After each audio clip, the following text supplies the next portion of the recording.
AITA for ruining my cousin's life by existing, being pregnant, and allegedly stealing her baby name? So, I, 18F, have always had weird drama with my cousin Casey, 23F. For some reason she's always had this bizarre obsession with being in competition with me, while loving my older sister, 24F, like she's God's favorite.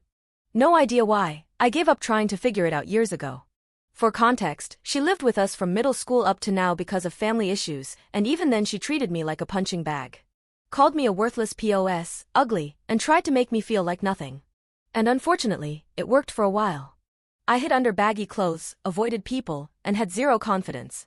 Fast forward to junior high, I started finding myself. Made some friends, got a little style, learned makeup from my sister, and got into my 90s baggy clothes but cute era. Casey hated every second of it. Claimed I was copying her, she wore baggy hoodies and sweats with Crocs every day. It got worse when I got a boyfriend. He was 16, I was 15, and she deadass tried to steal him by telling him her body was better than mine and he would love seeing her up under her clothes skull. My mom had to intervene multiple times while my dad kept telling me to let it go. She's been through a lot. Spoiler alert, she's been through a lot her entire life according to everyone. I graduated high school early at 16 with honors and college credits. She hated it and called me a dumb prick who wouldn't get far. She didn't even come to my graduation. Meanwhile, she dropped out of college twice. Projection? I think yes. What made it worse was I found out I was pregnant in November, and Casey immediately started telling family I didn't know who the father was, that it could be multiple men, and even told my dad the father was over 31. Mind you, I've been with my boyfriend for 2 years at this point. When no one believed her messy ass, she tried to take the attention off of me and got pregnant herself. She admitted to this, but sadly she miscarried in February. We were all there for her. I even wore baggy clothes so she wouldn't feel triggered seeing my bump. Still, every time I had a craving or talked about my pregnancy, she made it about her. Would literally cry at the dinner table because it should have been her. Dramatic, right? Then when I announced my baby's name, she went and got a custom blanket made with the same name, her due date, and the day she miscarried, claiming I stole it. When the name was my mom's mother name who she has no relation to. She's my dad's niece. I kept the name also. Today's episode. We're planning my baby shower, talking about decorations and food, when she loudly scoffs from the living room. No one cares. We ignore her. We said the baby's name again. Here she go, a name you stole from me. I rolled my eyes cause why re you still on this? I'm showing my mom a pic of a custom car seat cover I ordered. She storms in with her own baby stuff she bought before the miscarriage, mumbling hopefully I don't steal her ideas. Like, I have most of her things already. I don't want your ideas? Faced with tears of joy once again I ignored her and my mom told her she loved them. Once she sees me not caring she then went full on explode mode. Accuses me of copying her, being jealous, needing to heal before I bring a baby into this world, and randomly brings up the hormonal hygiene struggles I've been having lately. That she overheard me talking about like WTF? We left to the backyard where my sister was and this woman followed us out screaming. Saying we treat her worse than her own parents did. Big lie. My parents have babied her for years while she treated me like dirt. My dad eventually came upstairs from the basement because she was so loud, asked what was going on, and for once, instead of coddling her, he went off. He straight up said, "Casey, for God's sake I love you but what is your problem? You pick fights constantly, you play victim, and you're not in middle school anymore. If you want to stay here, you need to get your act together. I can't keep doing this with you or you picking with a teenager who has done nothing to you." She was shell-shocked. Stormed to her room, packed a bag, and left. Later, she texted me this. "You've won. I can't fight you anymore. You've always ruined my life even when I was with my parents. You were always the favorite and I always hated you. You ruin everything for me. And now, I feel kinda bad." I didn't respond and no one's heard from her since. Edit. Hey you guys, I'm honestly overwhelmed by all the responses. I didn't expect this to blow up like it did, but thank you so much for the kindness, advice, and support. I wanted to answer some of the questions I've been seeing a lot in the comments. One, was she the youngest girl before me? Yes, she was the last girl born for 5 years before I came along. Our family is mostly boys with only a few girls here and there, so I do think that may have played a part in how she felt about me. 2, about me being a teen mom. I turn 19 in a couple weeks. I've been independent since I was able to work at 15, and I even have my own small business that's slowly growing. I still live with my parents for now, but I handle my own life for the most part. 3, why didn't my parents get her into therapy? My mom has tried several times to convince my dad to get us all into therapy, but he's one of those people who doesn't believe in it. He's always told us to pray or write it down instead, which honestly did help me at times growing up, but she definitely needed professional help and still does. I've asked him recently to consider it, and he just rolled his eyes and ignored me. For my parents' ages, my mom is 46 and my dad is 57. They've been married since 1998, so about 26 years now. 5. What happened with her parents? Her dad was physically abusive to both her and her mom. Her mom helped her run away and sent her to live with us, while she stayed behind. We live on the East Coast, and they were all the way in Oakland, California. As for contact, no, we haven't spoken to them since they lost custody of her. 6. Why was I so nice to her? Because I genuinely looked up to her. My older sister was never really around much, and I thought she and I could be close like sisters. I really wanted that. 7. Was there favoritism? Not really, no. I feel like we were treated fairly for the most part. If anything, she got a little more attention and was doted on more, probably because of what she'd been through. I only got extra toys when I was little because I was 4 years old and too small to do the stuff they did. 8. Where is she now? No one has heard from her since she left. She's blocked all of us, and as far as we know, she doesn't have a job or anywhere stable to go, which honestly makes me nervous because it's likely she'll try to come back eventually. So we're keeping our eyes open and being cautious. Relevant comments. He. Don't feel bad, lol. She constantly was an a-hole to you, and when she didn't get her way she threw a pissy fit and ran off. She'll either be back or crash somewhere else. Regardless, it's not the last you'll hear of her. OP. Part of me wants her to stay gone, but my parents are out here low-key worried, so that's what really makes me feel guilty. Chicken Nuggets and subs. Make sure she is on the NO list if you put the baby in daycare and even the church nursery. She seems very sadly unhinged and needs therapy. OP. Oh, trust she's going on the list. I'm not taking any chances with my little one around that chaos. You're absolutely right, better safe than sorry when it comes to mental health. Significant, Boat, 947.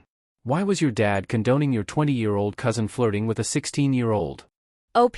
At the time, I think my dad was just so focused on keeping the peace and not setting her off that he overlooked stuff he never should have ignored, and I ended up being the one stuck dealing with it. Now that I'm older and looking back, it honestly pisses me off. Like, protecting someone's feelings shouldn't come at the expense of someone else's safety or comfort, especially your own kids. And flirting with a literal teenager while she was 20 was gross and predatory, period. No excuse. Update.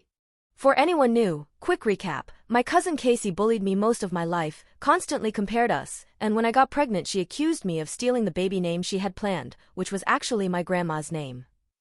Things blew up, she stormed out, and no one heard from her until now. On to the update. Casey ended up coming back about 2 days later drunk and higher than ever. It was around 1 a.m. I was asleep, but apparently my parents were still up watching a movie when she came in. My dad, who's a recovering alcoholic and has been sober since I was 14, was furious and disappointed. They tried to sit her down to talk, but she just cried and said she was tired and wanted to lay down. So they let her go upstairs. A little while later, my parents stepped outside to the back patio for a smoke break. Yes, both of them smoke occasionally. And of course, while they were outside and out of earshot, Casey came to my room. I woke up to her trying to open my door. Thankfully it was locked. She started whisper shouting for me to open it, calling me a POS and saying we needed to talk. When I told her to go away and that we could talk in the morning, she started banging on my door, kicking it, and was saying that I would never be prettier than her and that I was the ugly black sheep in the family. This again? Get help. I told her to go to bed again, but she wasn't done. She threatened me, saying if she saw me tonight it wouldn't be good for me. At that point, I started recording and sent a video to my dad. He came rushing back inside and went off. He told her she wasn't staying another night in his house and she needed to start packing ASAP, that coming home drunk and bullying me again was unacceptable, and she needed to figure out where she was going in the morning. She broke down crying again, claiming we were all she had and she just wanted to talk. My dad didn't budge this time. He told her the only person she needed to talk to was a therapist, and until she got professional help, she wasn't welcome here. She was shocked, because like I've said before, my dad's always been old school and kind of coddled her. But not this time. My mom came inside mid-conversation, sat her down, and apparently had a heart-to-heart about how unacceptable it was for her to live in our home while treating me like garbage. I was watching the whole thing go down on the security cameras from my phone because yes, I'm that petty. But then my sister Monica starts texting me, taking Casey's side. It goes something like this. Monica, Amaya, for once will you stop making it so hard with her?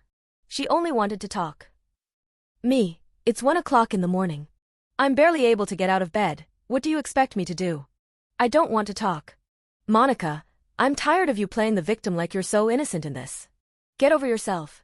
You're exhausting and it's getting harder to deal with. Me, what have I done, Monica? I've cooked for y'all, cleaned up after y'all, always tried to be nice, and neither of you do anything for me. If anything, you're exhausting. You're 24, you've got a degree, you won't even use it. Be real. Stop texting me goodnight. I cried. I always looked up to both of them, even after everything. But this was my breaking point.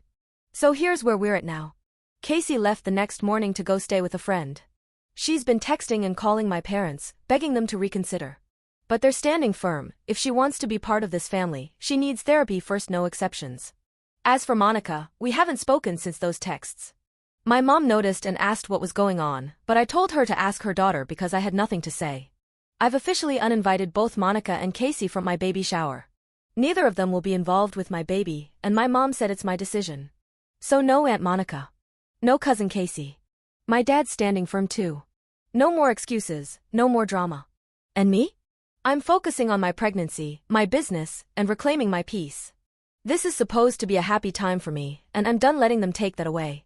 I deserve to be excited about this baby without guilt. Thank you to everyone who's been so kind, offered advice, and reminded me I don't have to tolerate this treatment. It means more than you know.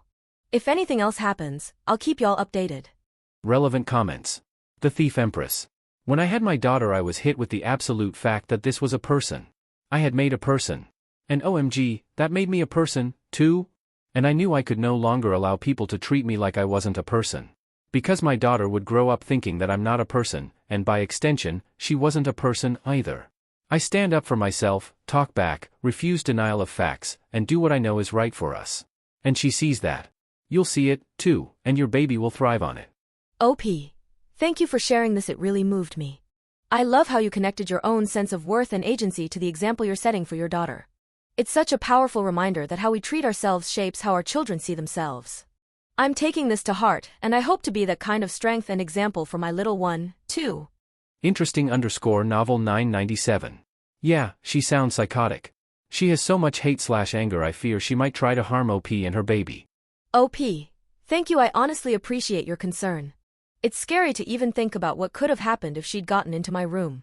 She's completely crossed a line, and she won't be coming back into our lives or near my baby. If anything else happens, I won't hesitate to involve the police and get a protective order. My baby's safety comes first, always.